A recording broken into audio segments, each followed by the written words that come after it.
the final field section. It's Wolf ahead of McGill, and McGill is giving it everything he has. Brian Wolf, in dramatic fashion, takes his second win of the season. We're set for another classic duel this week.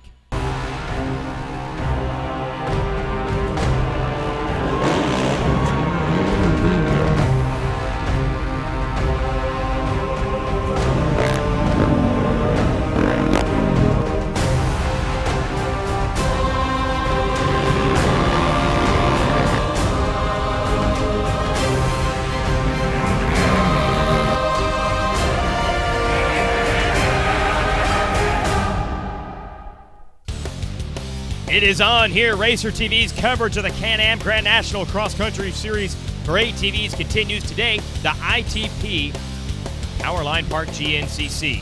And this event has been on the tour for 10 years now, and we have come to learn that these fans in Ohio are some of the most dedicated mud fleas in all the cross-country racing game. And they're going to be down there patrolling the mud bogs, helping the riders A, get stuck, and then B, get out. Should lead to some exciting racing. Our morning race is out on the track right now. Everyone tackling an 11-mile track in a 2-hour event. We should do about 5 laps this afternoon with our pro riders, and you can see nearly 1,200 riders on hand and a couple thousand more people there standing in these mud holes to watch them go by. Who are the riders to watch? Well, Brian Wolf picked up the win at our last race in Pennsylvania, and Team Wolf is here to support the privateer rider. Doesn't have a lot of money or support, but definitely makes the best of what he has. There's Chris Borich, your defending GNCC champ. A flat tire cost him at our last race. That man, Adam McGill, closing back in on Borich in the series standings. Only 3 races remain. With that, let's send it to Rodney Tomlin for the start. GNCC right there! Second, and this ITP Powerline Park GNCC will be underway.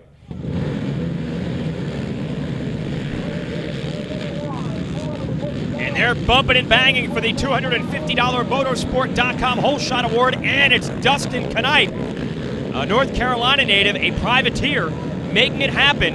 I believe that's the first Whole Shot Award of the year for Knipe. What a good jump he got.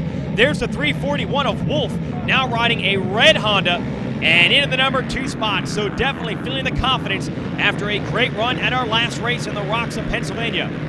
Wolf is fast, no doubt about it. It's just a question of can he keep the luck rolling. Looks like Knipe's going to lead everyone into the woods. Borich, the number 4 spot. Looked like the KTM of Brian Cook there. And a bad start for the Yamaha boys. Taylor Kaiser, Johnny Gallagher, and the rest are going to have to work their way from the back of the top 10. And they'll expect to be toward the front at the end. Get an idea of what this Powerline Park facility is all about.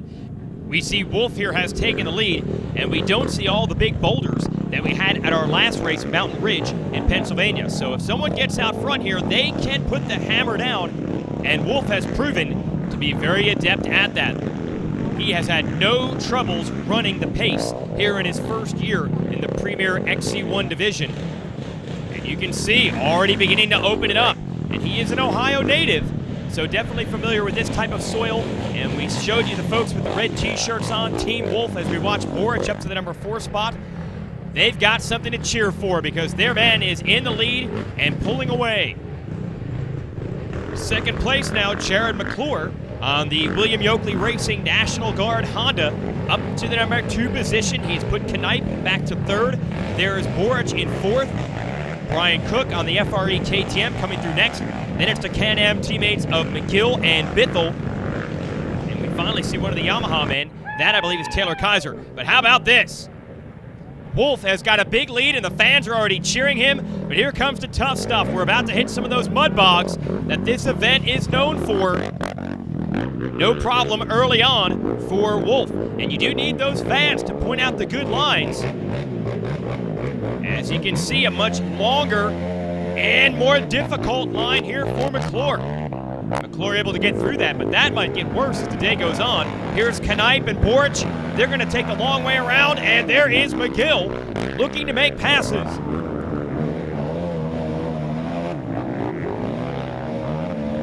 Wow, this is just difficult, and those ruts are only going to get deeper as the day goes on. Let's hop on board with your XC2 class points leader, Walker Fowler, one of the youngest, fastest names in this game. He's going to give us a ride with the AMS oil helmet cam.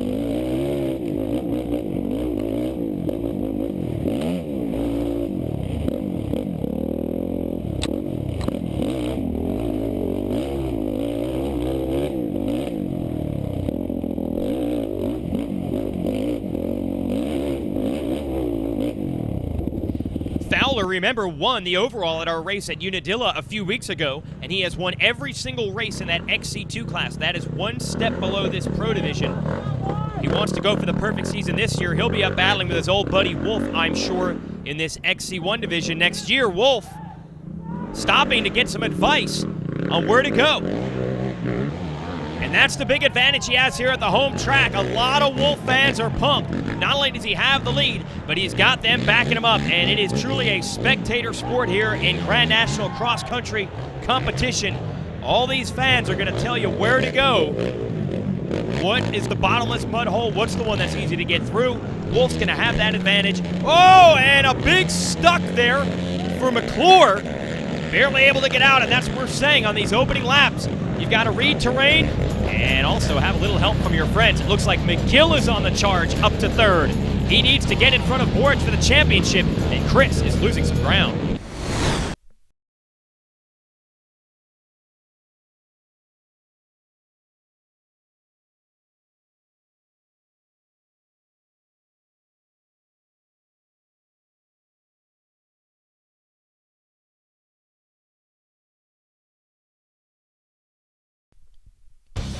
Racer TD is brought to you by Can-Am, by Amsoil,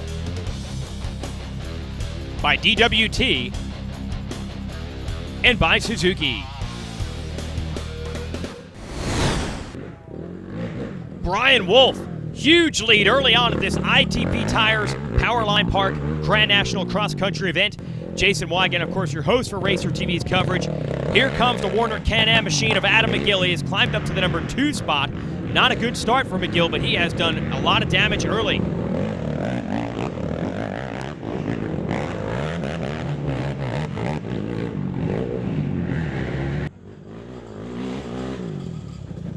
But look at the speed and the lead for Wolf. And this guy just carries unbelievable momentum. That's what I've noticed out of him, even in his days in the XC2 division. Everyone else a little on and off the throttle, on and off the brakes. Wolf just seems to coast all the way around the track and really carries a lot of speed.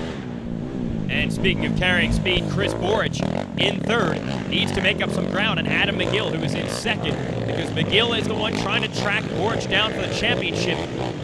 Each time Chris Borich has had a bad race this year, he's been able to bounce back and get a win. But to do that today, he'll have to get McGill and catch the fleeing Brian Wolf, who had a 34-second lead at the end of the first lap. We are used to these races coming down to just a few seconds between the top 3 or 4. Not 30 seconds between your leader and second place. That's the kind of damage that Wolf has done today. Here is Borich, and he's beginning to close back up on McGill, and he has Bithell now right behind him. And what happened here? Borich must have stalled, gets it back going. So that's a little bit of ground lost in his pursuit.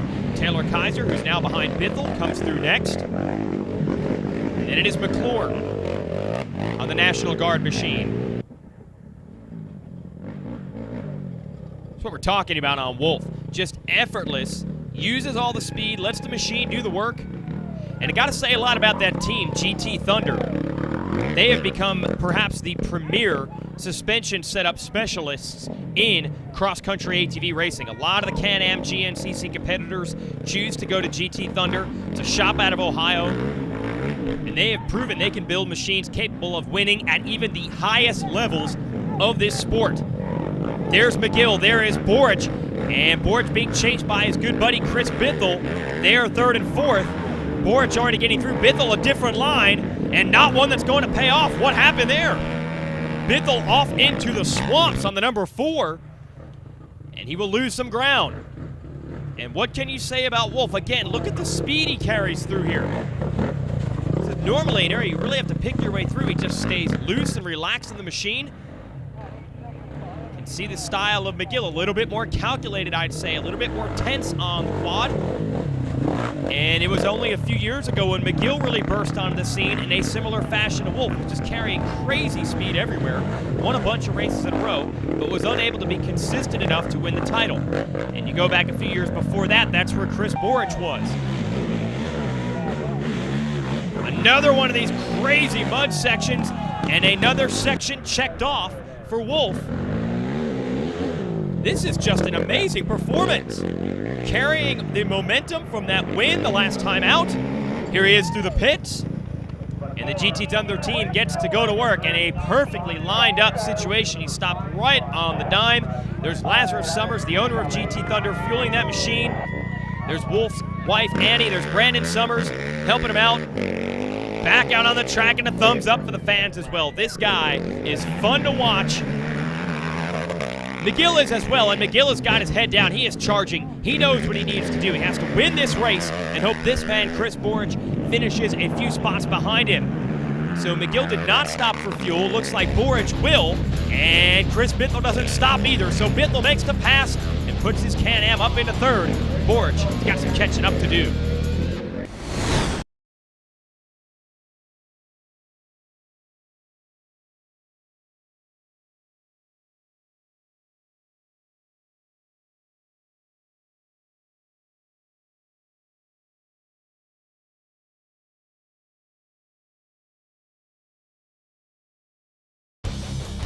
Racer TV is brought to you by Can-Am, by Amsoil, by DWT, and by Suzuki. Check out the highlights of our morning race today in the Can-Am Grand National Cross Country Series. This is where we pit amateur riders, beginners, along with our women's class, our utility divisions, our super seniors, and others, all against each other in one run what you brung type scenario. They do ride in separate classes, but we do also crown an overall winner for the day. And these four-wheel drive utility machines, such as the Can-Am Renegade run by Cliff Beasley there, have a big advantage in the mud holes. Look at that. Tracy Checo with the women's class over the bars. She is trying to clinch her 8th career women's title.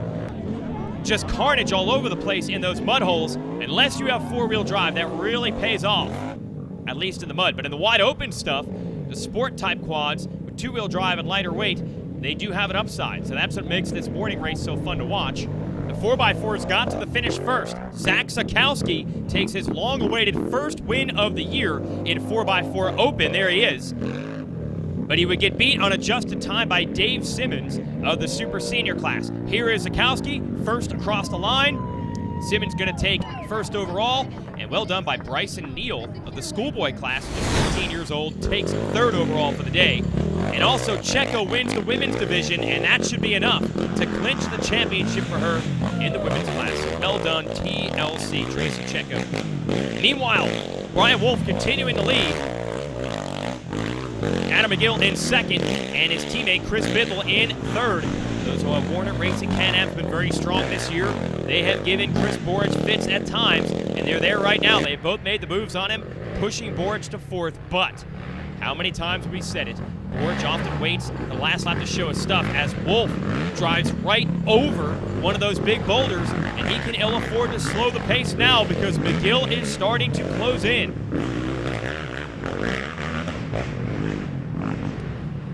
I think we have a rider from another class in there. Yes, here comes Bithell. Lap traffic will be a factor. Remember, we have other amateur classes out here right now. The afternoon race, 2 hours, we race our pro riders as well as our experts and our intermediates, riders that are working their way through the ranks to try to get to the pro level. And later in the game, when they begin to tire, your pro riders will put them a lap down, even on a 12-lap track. So the big lead that Wolf had has dwindled just a bit. But these mud holes is where he has a big advantage. Team Wolf down there helping point him through. Here comes McGill. And remember, McGill and Wolf had a great battle at our last race in Pennsylvania. They would love to hook it up again. I'm sure that's fun for them to race that way. Bithell enters the mud in front of Borich, where he's behind him last time, and wisely does not take the same line that he nearly got stuck in 1 lap ago. But Borich is there, and again, 4th place for Borich as we're past the halfway mark. He's okay with that. On the last lap, he usually has something no one else can match. We will see if Wolf can maintain the type of pace he had at the beginning of the race all the way to the end. And when you ride for 2 hours, that's not easy to do. Looks like Wolf has opened it up, though, just a bit again over McGill. McGill fun-loving guy out of West Union, West Virginia, not too far from Clarksburg. And Bithell and Borich are Pennsylvania boys. And we like to call them the new killer bees of GNCC racing. They'll ride together in the off-season, they ride together during the season, and quite often they hook up with each other like this during the race. And the riders will tell you it's easier to ride with someone than it is by yourself. And as Wolf tags one of the trackside banners, that's the challenge he has had to take on all day. He doesn't have anyone to ride with, no one to follow. It's basically him and his fans out here figuring out the fast way around while these boys are pushing each other. McGill under fire from Borich, I believe, was up to third. So a race within a race, our two championship contenders duking it out for second, and that's going to push Bithell back to fourth. There is Bithell, so he's lost a little bit of ground, but have to pick up the pace. Hard to figure out where these guys are going to go. Our camera crew doing our best to keep track of it. Here is Wolf, and here is another lap rider behind him, so Wolf's still in control of it. Here's the race for the number 2 spot, McGill and Borich. And there are 4 valuable championship points between these two positions. Borich essentially has a 1-race lead in the standings right now. So McGill needs to make up a little ground and then hope for bad luck. But look, the white flag is out, and this is where Chris Borich likes to put on his charge, and he's already made the move on McGill. He's 18 seconds back of Wolf. Can Borich catch him? Stay tuned to Racer TV, the dramatic conclusion next.